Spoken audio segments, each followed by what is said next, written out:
எல்லோருக்கும் வணக்கங்க.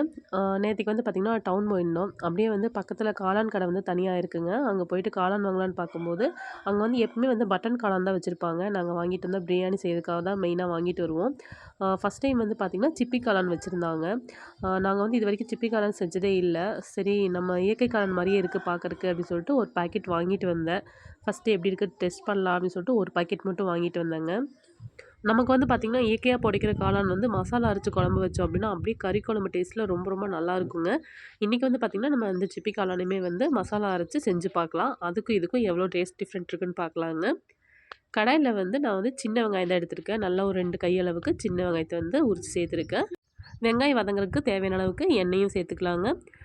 இது கூடவே நல்ல 2 டேபிள் ஸ்பூன் அளவுக்கு மல்லி சேர்த்துக்கலாம்.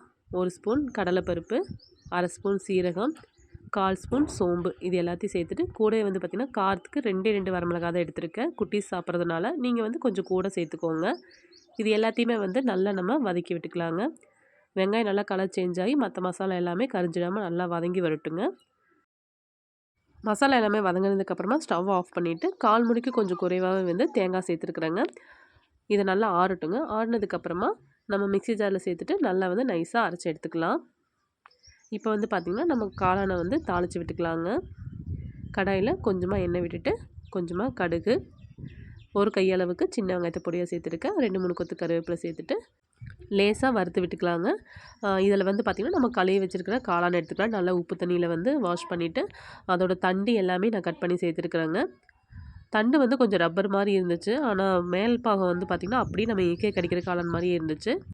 காளானை சேர்த்துட்டு இதுக்கு தேவையான அளவுக்கு உப்பு, கொஞ்சமாக மஞ்சள் தூள் சேர்த்துட்டு லேசாக வறுத்து விட்டுக்கலாங்க. காளானில் வந்து நமக்கு நிறைய தண்ணி விடும். அதனால் லேசாக வந்து தண்ணி விடுற அளவுக்கு வறுத்து விட்டுக்கலாம். இப்போ வந்து பார்த்திங்கன்னா, தண்ணி எல்லாமே லேசாக வெளியே வர ஆரம்பிச்சிச்சு. இப்போ வந்து நம்ம அரைச்சி வச்சுக்கிற கூட்டு வந்து நம்ம சேர்த்துக்கலாங்க. நான் வந்து பார்த்திங்கன்னா, ஃபுல்லாக சேர்த்தாம கொஞ்சம் கூட்டு வந்து மிச்சம் வச்சுருக்கேன். ஏன்னா இந்த காளானில் வந்து பார்த்திங்கன்னா, எப்பயும் வாங்குற காளானை விட ஒரு மாதிரியான ஒரு ரா ஸ்மெல் வந்துச்சு. காளான் வந்து புதுசாக வந்த பாக்ஸ்லேருந்து தான் எடுத்து கொடுத்தாங்க. இருந்தாலுமே அதோட ஸ்மெல் வந்து எனக்கு கொஞ்சம் அவ்வளவா பிடிக்கல. அதனாலேயே வந்து இது எப்படி இருக்குமோ என்னவோ அப்படின்னு சொல்லிட்டு, சரி ஃபுல்லாக குழம்பு வச்சுட்டு வேஸ்ட் பண்ண வேண்டாம் அப்படின்னு சொல்லிட்டு பாதி கூட்டு வந்து மட்டும் இதுக்கு சேர்த்துட்டு மீதியை வந்து நான் பருப்புக்கு சேர்த்துட்டேன். பாதி கூட்டு சேர்த்துட்டு அதுக்கு தேவையான அளவுக்கு தண்ணி வச்சு ஒரு கிரேவி பக்குவத்தில் எடுத்துக்கலாம்னு சொல்லிட்டு அளவு வந்து தண்ணி வச்சுங்க. இதை வந்து பார்த்திங்கன்னா, நல்லா கொதிக்க விட்டு காளான் எல்லாமே வந்து வெந்து வர அளவுக்கு ஒரு 10 மினிட்ஸ் வந்து விட்டுட்டுங்க. நல்லாவே வந்து ஆயிலில் பிரிஞ்சு காளான் நல்லா வெந்து சுண்டியும் வந்துடுச்சு. ஃபைனலாக வந்து பார்த்திங்கன்னா, கொத்தமல்லி தூவிட்டு காளான ஒரு தடவை வந்து பார்த்திங்கன்னா, நல்லா பெரட்டி விட்டுட்டு ஸ்டவ் ஆஃப் பண்ணிட்டேங்க. நிஜமாவே சொல்கிறேங்க. நான் வந்து பார்த்திங்கன்னா, எப்பவுமே சமைக்கிறத வந்து எந்த ஒரு ஃபுட்டாக இருந்தாலும் எனக்கு பிடிச்சிருந்துச்சி அப்படின்னா தான் அதை நான் வீடியோவாக போடுவேன். ஆக்சுவலாக இதோட ஸ்மெல்லை பார்த்துட்டு தான் நான் பயந்துட்டு இது எப்படி சாப்பிட போகிறோம், நல்லாயிருக்குமே என்னமோன்னு டவுட்டில் இருந்தேங்க. ஆனால் நிஜமாவே சொல்கிறேன், சாப்பிடும்போது எந்த ஒரு ஸ்மெல்லும் இல்லாமல் நம்ம நார்மலாக செய்கிற காளான் லைட்டாக தான் டேஸ்ட் வந்து குறையுதே தவிர மற்றபடி அவ்வளோ நல்லா இருந்துச்சுங்க.